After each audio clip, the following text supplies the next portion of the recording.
When I started dedicating some of my time to watch YouTube videos, some of the ones that I enjoyed the most were those in which the then known as Gene Sterling and now James Stephanie Sterling was dedicating some time to pointing out asset flips on Steam.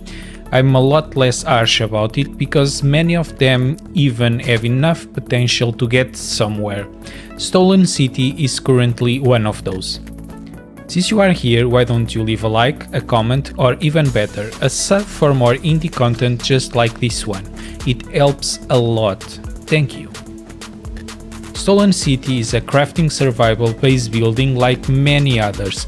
The difference is that it's just being developed by one programmer who, although I think is committed and I get frequent updates to the game, now only has a repetitive and barebone game.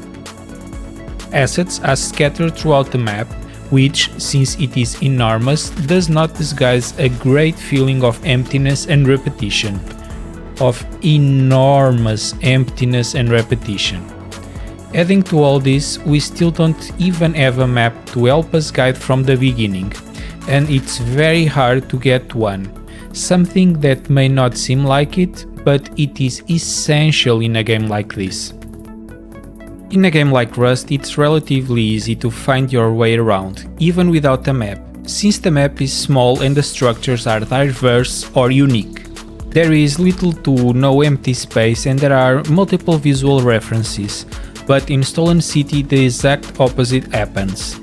In addition to there being a lot of space with nothing, the vast majority of clusters of buildings are a mix of a handful of the same ones, which makes them basically indistinguishable after a few hours, and that is disorientating, especially if we leave the game. When we return, we no longer know where we came from and where we are going. Maybe it's something good in the game, it makes us ask existential questions. The more polygonized and chromatically undifferentiated graphic style also contributes to this confusion.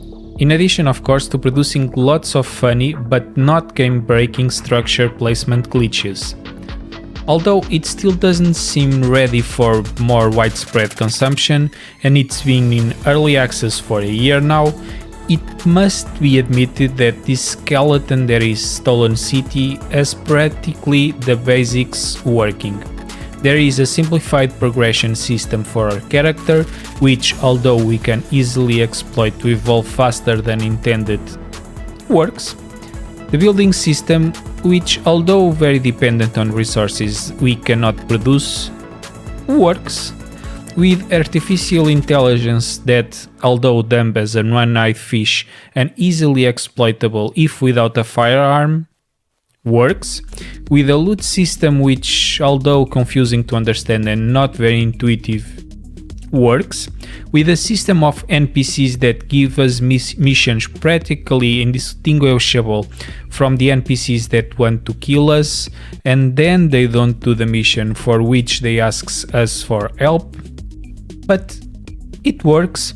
With a trading system that we only find luckily without a map, but it works. With a very developed crafting system, but without explaining well what are the differences between some tools, but that works. It has a PvP system but that I found empty or without finding any other player, and finally with a story that fortunately escapes the vulgarity of the post-apocalypse, but that in practice it's just another skin that makes no difference whatsoever while we play. Basically, what I want to say is that Stolen City works. There are things or the place to put more stuff, but that's it, or little more than that.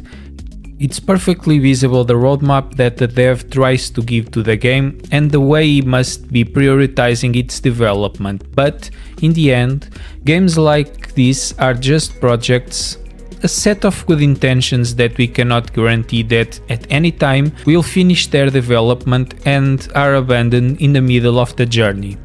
It's too early to review this game, and at this stage I don't recommend it.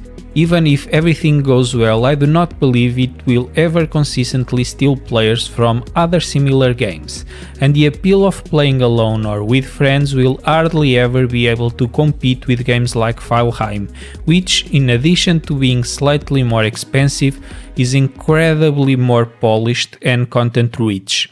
In the end, the player only decides if the game is fun to play or not. It doesn't matter how many people develop it and how it can be a dream for one person. See you next time, guys. Bye!